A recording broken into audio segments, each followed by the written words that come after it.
Hello students, good morning. Welcome to Bhaskar's classes. ನಾನು ನಿಮ್ಮ Bhaskar, assistant professor of commerce GFGC Magadi. Last ಸೆಷನ್ನಲ್ಲಿ section C ಪ್ರಾಬ್ಲಮ್ಸ್ನ ಮಾಡ್ತಾ ಇದ್ವಿ. ಇವತ್ತಿನ ದಿವಸ ನಾವು ಸೆಕ್ಷನ್ ಸಿ ಅಂದರೆ 2013ನೇ ಇಸ್ವಿಯ 2013ನೇ ಇಸ್ವಿನಲ್ಲಿ 12 ಮಾರ್ಕ್ಸ್ಗೆ ಕೇಳಿರುವಂತಹ ಒಂದು ಪ್ರಾಬ್ಲಮ್ನ ತಗೊಂಡು ನಿಮ್ಮ ಮುಂದೆ ಬಂದಿದ್ದೀನಿ ಸ್ಟೂಡೆಂಟ್ಸ್. ಇದೊಂಥರ ಪೆಕ್ಯುಲಿಯರ್, ಸ್ವಲ್ಪ ಕಾನ್ಸಂಟ್ರೇಷನ್ ಇರಬೇಕು, ನಂಬರ್ ಆಫ್ ಐಟಮ್ಸ್ ಕಡಿಮೆ, ಆದರೆ ಪೆಕ್ಯುಲಿಯರ್ ಆಗಿದೆ. ಅಂದರೆ ವಿಚಾರ ಗೊತ್ತಾಗ್ಬಿಟ್ರೆ ಭಾಳ ಈಸಿ ಆಗಿಬಿಡುತ್ತೆ. ಈ ಪ್ರಾಬ್ಲಮಲ್ಲಿ ಏನು ಕೊಟ್ಟಿದ್ದಾನೆ ಅಂತಂದರೆ, from the following figures relate to Bangalore branch opened in 2019. 2019ನೇ ಇಸ್ವಿನಲ್ಲಿ ಬ್ರಾಂಚ್ ಓಪನ್ ಆಗಿರೋದಂತೆ. ಓಪನ್ ಆಗಿರೋ ಬ್ರಾಂಚ್ 2019 ಮತ್ತು 2020ರ 2 ವರ್ಷದ ಇನ್ಫಾರ್ಮೇಷನ್ ಡೀಟೇಲ್ಸ್ನ ಕೊಟ್ಟಿದ್ದಾನೆ. ಹಾಗಾದ್ರೆ ಈ ಪ್ರಾಬ್ಲಮ್ನ ಯಾವ ರೀತಿ ಸಾಲ್ವ್ ಮಾಡಬೇಕು, ಹೇಗೆ ಎತ್ತ ಅಂದ್ಬಿಟ್ಟಿದೆ. ಈಗ ನೋಡೋಣ ಬನ್ನಿ ಸ್ಟೂಡೆಂಟ್ಸ್. ಈಗ ಹೋಗೋಣ ಸೊಲ್ಯೂಷನ್ ಟು ಪ್ರಾಬ್ಲಮ್ ನಂಬರ್ 15. ಬನ್ನಿ students. So back to what I was saying. Could be us.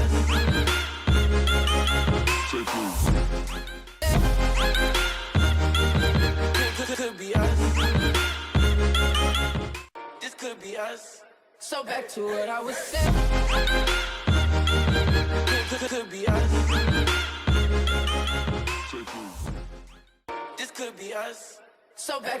I was saying.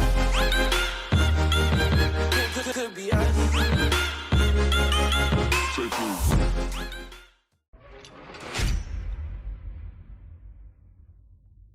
Okay students, ಇವಾಗ ಬ್ರಾಂಚ್ ಅಕೌಂಟ್ನ ಪ್ರಿಪೇರ್ ಮಾಡಬೇಕಾಗಿರೋದು 2019 ಅನ್ನೋ 1 ವರ್ಷ ಮತ್ತು 2020 ಅನ್ನೋ 1 ವರ್ಷ. ಹಾಗಾದರೆ ಬ್ರಾಂಚ್ ಅಕೌಂಟ್ 2019 ಪ್ರಿಪೇರ್ ಮಾಡಬೇಕು, ಬ್ರಾಂಚ್ ಅಕೌಂಟ್ 2020 ಪ್ರಿಪೇರ್ ಮಾಡಬೇಕು. ಈ ಪ್ರಾಬ್ಲಮಲ್ಲಿ ನಾನು ಕಾಣ್ತಿರೋ ಹಾಗೆ ಕ್ರೆಡಿಟ್ ಸೇಲ್ಸ್ ಅನ್ನೋ ಒಂದು ಐಟಮ್ ಇಲ್ಲಿ ಕಾಣಿಸ್ತಿದೆ. ಡೆಟಾರ್ಸ್ ಅನ್ನೋ ಐಟಮ್ ಇಲ್ಲೆಲ್ಲೂ ಕಾಣಿಸ್ತಾ ಇಲ್ಲ. Means to say closing balance of debtors ಇಲ್ಲಿ ಕಾಣಿಸ್ತಿಲ್ಲ. ನಾನು ಮೊದಲೇ ಹೇಳಿದ್ದೀನಿ, ಕ್ಯಾಶ್ ರಿಸೀವ್ಡ್ ಫ್ರಮ್ ಡೆಟಾರ್ಸ್ ಅಂತ ಒಂದು ಐಟಮ್, ಎರಡನೇದು ಓಪನಿಂಗ್ ಡೆಟಾರ್ಸ್, 2 ಐಟಮು, ಕ್ಲೋಸಿಂಗ್ ಡೆಟಾರ್ಸ್ 3ನೇ ಐಟಮ್. ಸೊ ಈ 3 ಐಟಮಲ್ಲಿ ಯಾವ ಐಟಮ್ ಮಿಸ್ ಆದರೂ ಕೂಡ ನಾವೇನು ಮಾಡಬೇಕಾಗಿರುತ್ತೆ, ಬ್ರಾಂಚ್ ಅಕೌಂಟ್ ಡೆಟಾರ್ಸ್ ಅಕೌಂಟ್ ಪ್ರಿಪೇರ್ ಮಾಡಲೇಬೇಕಾಗಿರುತ್ತೆ. ಹಾಗಾದ್ರೆ ಈ ಪ್ರಾಬ್ಲಮಲ್ಲಿ ನಾವು ಡೆಟಾರ್ಸ್ ಅಕೌಂಟ್ ಪ್ರಿಪೇರ್ ಮಾಡಬೇಕು. ಹಾಗಾದ್ರೆ ಇವಾಗ ಏನೇನು ಪ್ರಿಪೇರ್ ಮಾಡಬೇಕು ಅಂತಂದರೆ, ಫಸ್ಟು 2019ರ ಬ್ರಾಂಚ್ ಅಕೌಂಟ್, 2020ರ ಬ್ರಾಂಚ್ ಅಕೌಂಟ್, 2019ರ ಡೆಟಾರ್ಸ್ ಅಕೌಂಟ್, 2020ರ ಡೆಟಾರ್ಸ್ ಅಕೌಂಟ್. ಹಾಗಾದ್ರೆ 4 ಅಕೌಂಟ್ ಪ್ರಿಪೇರ್ ಮಾಡಬೇಕಾಗಿರುತ್ತೆ ಸ್ಟೂಡೆಂಟ್ಸ್. ಈ ಪ್ರಾಬ್ಲಮಲ್ಲಿ 12 ಮಾರ್ಕ್ಸ್ ಸುಮ್ಮನೆ ಬರೋದಿಲ್ಲ ಸ್ಟೂಡೆಂಟ್. ಕೊಟ್ಟಿರೋದು 4ರಿಂದ 5 ಐಟಮ್ ಅಷ್ಟೇ, ವೆರಿ ಸಿಂಪಲ್. ಹಾಗಾದರೆ ಈ ಪ್ರಾಬ್ಲಮಲ್ಲಿ ನೀವು ಒಂದು ಲಾಜಿಕ್ನ ಉಪಯೋಗಿಸ್ಬೇಕಾಗಿರುತ್ತೆ ಸ್ಟೂಡೆಂಟ್ಸ್. ಏನದು ಅಂತಂದರೆ, ಜ್ಞಾಪಕ ಇಟ್ಕೊಳ್ಳಿ, ಈ ವರ್ಷದ ಕ್ಲೋಸಿಂಗ್ ಸ್ಟಾಕ್. ಈ ವರ್ಷ ಅಂಗಡಿ ಮುಚ್ಚಿಬಿಟ್ಟಿದೆ, ರಾತ್ರಿ ಮನೆಗೆ ಹೋಗ್ತೀರಾ, ಬೆಳಗ್ಗೆ ಬಂದು ಅಂಗಡಿ ತೆಗಿತೀರಾ. ಹಾಗಾದರೆ ಇವು ನೆನ್ನೆಯ ಕ್ಲೋಸಿಂಗ್ ಸ್ಟಾಕ್ ಇವತ್ತಿಗೇನಾಗಿರುತ್ತೆ, ಓಪನಿಂಗ್ ಸ್ಟಾಕ್ ಆಗಿರುತ್ತೆ. ಇವತ್ತಿನ ಓಪನಿಂಗ್ ಸ್ಟಾಕ್ ನೆನ್ನೆಗೆ ಕ್ಲೋಸಿಂಗ್ ಸ್ಟಾಕ್. Simple logic. ಇವತ್ತಿನ ಕ್ಲೋಸಿಂಗ್ ಸ್ಟಾಕ್ ಮುಂದಿನ ವರ್ಷದ ಓಪನಿಂಗ್ ಸ್ಟಾಕ್.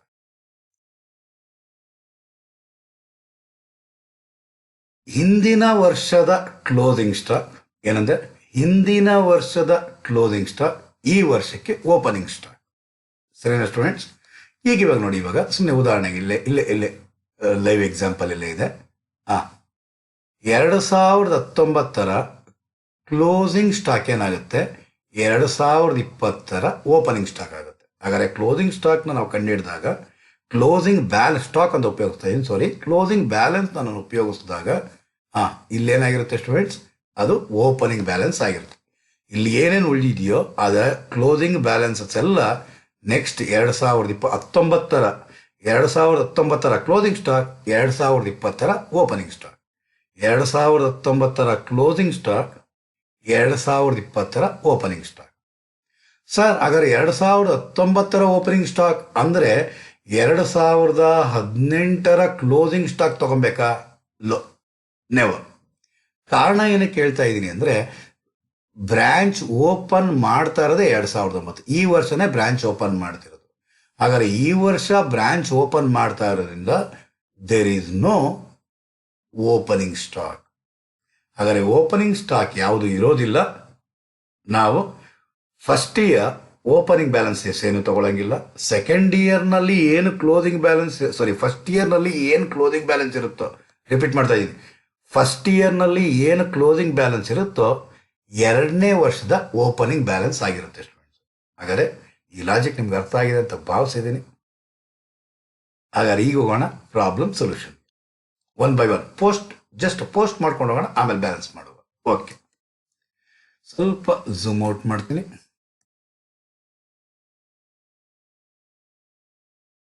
ಓಕೆ, ಕಾಣಿಸ್ತಿದೆ ಅಂತ ಅನ್ಕೊಂಡಿದ್ದೀನಿ ನಿಮಗೆ. ಫಸ್ಟ್ 2019 ಬ್ಯಾಲೆನ್ಸ್ಗಳು ನೋಡೋಣ.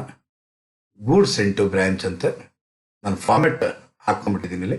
ನಿಮ್ಗೆ ಗೊತ್ತಿದೆ, ನಿಮಗೆ ಕಾಲಮ್ನಾರ್ ಬೇಕಾದ್ರೂ ನೀವು ಮಾಡ್ಬೋದು. ಯಾವ ರೀತಿ ಮಾಡ್ಬೋದು? ಕಾಲಮ್ನಾರ್ 2019 ಡೆಬಿಟ್ ಸೈಡ್ನಲ್ಲಿ 2019 2020, ಕ್ರೆಡಿಟ್ ಸೈಡ್ನಲ್ಲಿ 2019 2020. ಅಲ್ಲಿ ಕನ್ಫ್ಯೂಷನ್, ನಾನು ಅಲ್ಲಿ ಪ್ರಾಬ್ಲಮ್ ಸಾಲ್ವ್ ಮಾಡುವಾಗ ನಿಮ್ಗೆ ಕನ್ಫ್ಯೂಷನ್ ಆಗುತ್ತೆ ಅನ್ನೋ ಉದ್ದೇಶಕ್ಕೋಸ್ಕರ ಸಪ್ರೇಟಾಗಿ ಮಾಡಿದ್ದೀನಿ students. So branch goods into branch 3000 ಅಂತೆ, ಗೂಡ್ಸ್ ಇಂಟು ಬ್ರಾಂಚ್ 3000. ಹಾಗಿಂದಾಗೇನೆ ಎರಡನೇದಕ್ಕೂ 4200 ಅಂತೆ, ಅದನ್ನು ಅಪ್ಲೈ ಮಾಡ್ಬಿಡೋಣ. 4200.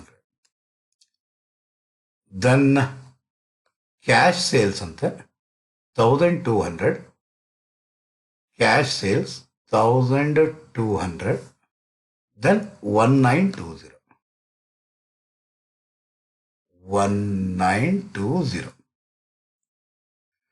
ದೆನ್ ಕ್ರೆಡಿಟ್ ಸೇಲ್ಸ್ ಅಂತೆ. ಕ್ರೆಡಿಟ್ ಸೇಲ್ಸ್ ಅನ್ನೋದು ಡೆಟಾರ್ಸ್ ಅಕೌಂಟ್ನಲ್ಲಿ ಬರುವಂತಹುದು. ಎಲ್ಲಿ ಬರೋದು ಸ್ಟೂಡೆಂಟ್ಸ್? ಡೆಟಾರ್ಸ್ ಅಕೌಂಟಲ್ಲಿ ಬರೋದು 2160. ಡೆಟಾರ್ಸ್ ಅಕೌಂಟಲ್ಲಿ ಕ್ರೆಡಿಟ್ ಸೇಲ್ 2160, ಎರಡನೇ ವರ್ಷದ್ದು 3000. Okay students. Then cash received from debtors 1920 ಅಂತೆ. ಹಾಗಾದರೆ 1920 ಆಯಿತು. ನೆಕ್ಸ್ಟ್ ಆಮೇಲೆ 2400.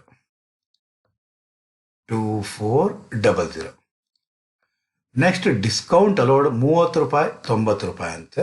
ಡಿಸ್ಕೌಂಟ್ ಅಲೋಡ್ 30 ರೂಪಾಯಿ, ದೆನ್ 90 ರೂಪಾಯಿ. ಓಕೆ, ಹಾಗಾದರೆ ಬ್ಯಾಡ್ ಡೇಟ್ಸ್ ಅಂತೆ 3060. ಓಕೆ, ಬ್ಯಾಡ್ ಡೇಟ್ಸ್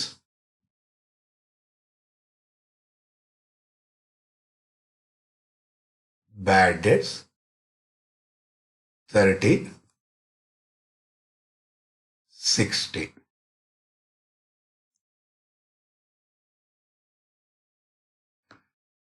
ನೆಕ್ಸ್ಟ್ ಆಮೇಲೆ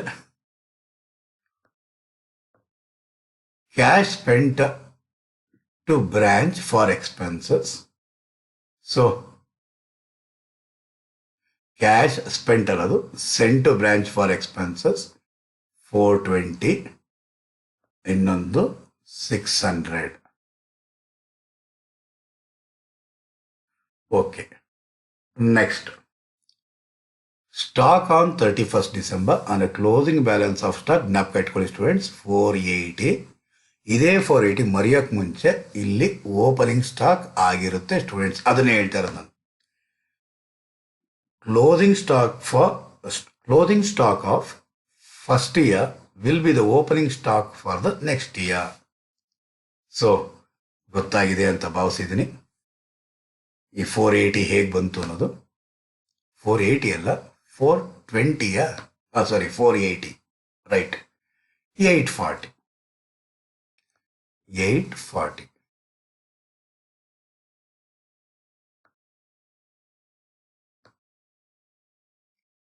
ಕನ್ಫ್ಯೂಷನ್ ಆಗಬಾರ್ದು, ನಿಧಾನ ತಾಳ್ಮೆಯಿಂದ ತಗೊಂಡೋಗ್ಬೇಕು. Petty cash balance on closing balance, ಇಲ್ಲಿ ಪೆಟ್ಟಿ ಕ್ಯಾಶ್ ಇಲ್ಲಿ 10 ರೂಪೀಸ್ ಅಂತೆ. ನೆಕ್ಸ್ಟ್ ಇಯರ್ಗೆ ಓಪನಿಂಗ್ ಬ್ಯಾಲೆನ್ಸ್ 10 ಆಗಿರುತ್ತೆ. Closing balance ಎಷ್ಟಂತೆ students? 12 ಅಂತೆ. ಅವನೇ ಕೊಟ್ಬಿಟ್ಟಿದ್ದಾನೆ. ಇಲ್ಲಿ ಒಂದು ಮಿಸ್ ಮಾಡಿದ್ವಿ. Cash receive from debtors 1920. Debtors ಅಲ್ಲಿ ತಗೊಬೇಕಾಗಿತ್ತು. ಡೆಟಾರ್ಸ್ ಅಲ್ಲಿ 1920. ದೆನ್ ಇರೋದು 1920 2400. ಹಾಗಾದ್ರೆ ಈಗ ಡೆಟಾರ್ಸ್ ಅಕೌಂಟ್, ಹಾಗಾದ್ರೆ ಇನ್ಫಾರ್ಮೇಶನ್ ಎಲ್ಲ ತಗೊಬೇಕಾಗಿರೋದೆಲ್ಲನೂ ಕೂಡ ಎಲ್ಲೆಲ್ಲಿ ತಗೊಬೇಕೋ ಅಲ್ಲೆಲ್ಲ ತಗೊಂಡ್ಬಿಟ್ಟಿದೀವಿ. ಈಗ ಜಸ್ಟ್ ನಾವು ಮಾಡಬೇಕಾಗಿರೋದೇನು, ಬ್ಯಾಲೆನ್ಸ್ ಮಾಡಬೇಕು. ಆ ಬ್ಯಾಲೆನ್ಸ್ಗೆ ಹೋಗಕ್ಕೆ ಮುಂಚೆ ಮೊದಲು ಕ್ಲೋಸಿಂಗ್ ಡೇಟಾರ್ಸ್ ಕಂಡು ಹಿಡ್ಕೊಂಬೋಣ. Closing ಡೇಟಾರ್ಸ್ 2160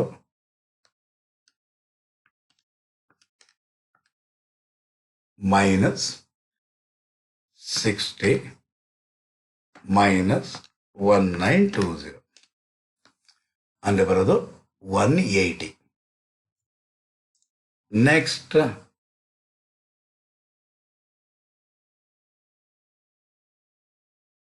next 3000. ಇಲ್ಲಿ ಜ್ಞಾಪಕ ಇರಬೇಕು ಸ್ಟೂಡೆಂಟ್ಸ್, ಇಲ್ಲಿನ ಕ್ಲೋಸಿಂಗ್ ಬ್ಯಾಲೆನ್ಸ್ ಇಲ್ಲಿಗಿದು ಓಪನಿಂಗ್ ಬ್ಯಾಲೆನ್ಸ್ ಆಗುತ್ತೆ. ಹಾಗಾದ್ರೆ ಬರಬೇಕಾಗಿರೋದು 180. Clear students? Okay, fine. ಹಾಗಾದ್ರೆ 3180 3180 minus 2400 minus 60 minus 90 ಬರುವಂತಹದ್ದು 630.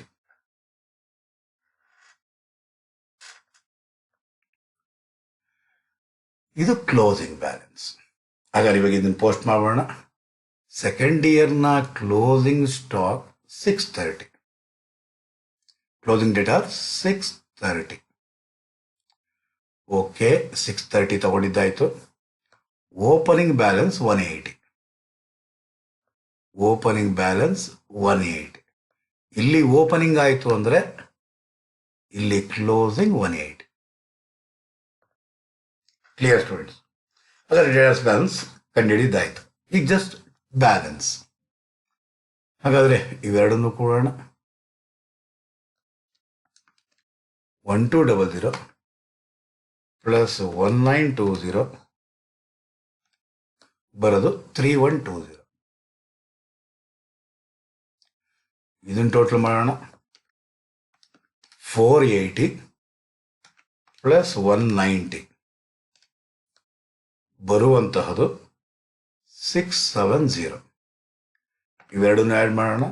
3120 3790 total.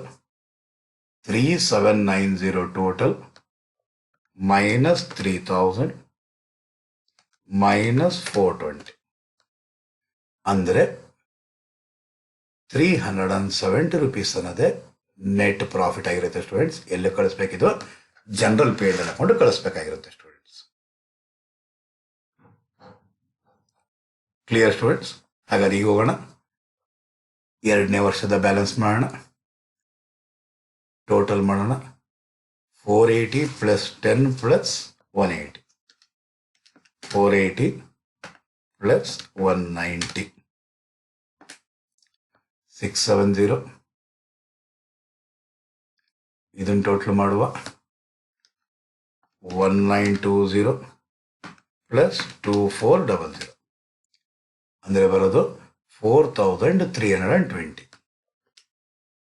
Then 840 plus 12 plus 630 ಬರೋದು 1480 ಪ್ಲಸ್ 4320 5802 5802 ಮೈನಸ್ 670 ಮೈನಸ್ 4200 ಮೈನಸ್ 600 ಬರುವಂತಹ ಅಮೌಂಟ್ 332. ಇದನ್ನ ಏನಂತ ಕರೀತಾರೆ ಸ್ಟೂಡೆಂಟ್ಸ್? Net profit. ಎಲ್ಲಿ ಕಳಿಸ್ಬೇಕಾಗಿರುತ್ತೆ? ಜನರಲ್ ಪೇಡ್ ಅಕೌಂಟ್ ಕಳಿಸ್ಬೇಕಾಗಿರುತ್ತೆ. ಇಷ್ಟು ಮಾಡಬೇಕಾಗಿರುತ್ತೆ ಸ್ಟೂಡೆಂಟ್ಸ್. ಇದು ಟೋಟಲ್ ಕಂಪ್ಲೀಟ್ ಸೊಲ್ಯೂಷನ್ ಆಗಿರುತ್ತೆ ಸ್ಟೂಡೆಂಟ್ಸ್. ಸೆಕ್ಷನ್ ಸಿಗೆ 2013ನೇ ಇಸ್ವಿನಲ್ಲಿ ಕೊಟ್ಟಿದ್ದು ಸೆಕ್ಷನ್ ಸಿ ಪ್ರಾಬ್ಲಮ್ ಬಟ್ ಕಾಸ್ಟ್ನಲ್ಲಿ. ಪ್ರಾಬ್ಲಮ್ ಮಾಡೋಕೆ ಈಸಿ ಇರುತ್ತೆ, ಅರ್ಥ ಮಾಡಿಕೊಂಡ್ರೆ ಕಾನ್ಸೆಪ್ಟ್ ಅರ್ಥ ಆಗ್ಬಿಟ್ರೆ ಬಹಳಷ್ಟು ಈಸಿ ಆಗ್ಬಿಟ್ಟಿರುತ್ತೆ. ಹಾಗಾದರೆ ಈ ಪ್ರಾಬ್ಲಮಲ್ಲಿ ನೀವು ತಿಳ್ಕೊಂಡಿದ್ದು ಈ ವರ್ಷದ ಕ್ಲೋಸಿಂಗ್ ಸ್ಟಾಕ್ ಮುಂದಿನ ವರ್ಷಕ್ಕೆ ಓಪನಿಂಗ್ ಸ್ಟಾಕ್ ಆಗುತ್ತೆ. ಅಥವಾ ಇನ್ನೊಂದು ರೀತಿ ಏನಂತ ಹೇಳ್ಬೋದು, ಈ ವರ್ಷದ ಓಪನಿಂಗ್ ಸ್ಟಾಕ್ ಹಿಂದಿನ ವರ್ಷದ ಕ್ಲೋಸಿಂಗ್ ಸ್ಟಾಕ್ ಆಗಿರುತ್ತೆ. ಕ್ಲಿಯರ್ ಆಯಿತು ಅನಿಸುತ್ತೆ ಸ್ಟೂಡೆಂಟ್ಸ್. ಹಾಗಾದರೆ ವಿಡಿಯೋ ನಿಮ್ಗೆ ಇಷ್ಟ ಆಗಿದ್ರೆ ಲೈಕ್ ಮಾಡಿ, ಕಾಮೆಂಟ್ ಮಾಡಿ ಮತ್ತು ಭಾಳಷ್ಟು ನಿಮ್ಮ ಫ್ರೆಂಡ್ಸ್ಗೆಲ್ಲ ನೋಡ್ಲಿಕ್ಕೆ ಹೇಳಿ ಶೇರ್ ಮಾಡಿ ಸ್ಟೂಡೆಂಟ್.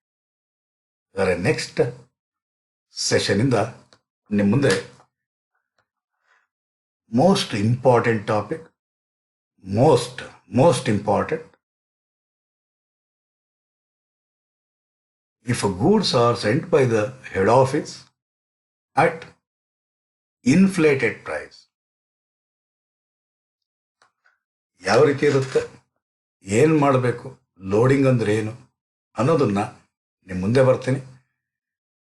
ಇವಾಗ ಇದು ಕಾಸ್ಟ್ ಪ್ರೈಸ್ ಗೊತ್ತಿರುವಾಗ ಇನ್ನು ಸೇಮ್ ಹಿಂಗೆ ಇರುತ್ತೆ, ಇನ್ನೊಂದು ಸ್ವಲ್ಪ ಎಕ್ಸ್ಟ್ರಾ ಮಾಡಬೇಕಾಗಿರುತ್ತೆ. ಆ ಎಕ್ಸ್ಟ್ರಾ ಏನು ಅಂದ್ಬಿಟ್ಟಿದೆ ಮುಂದಿನ ಸೆಷನಲ್ಲಿ ನಿಮ್ಮ ಮುಂದೆ ಕಂಟಿನ್ಯೂ. ಅಲ್ಲಿವರೆಗೂ ಬಾಯ್ ಸ್ಟೂಡೆಂಟ್ಸ್.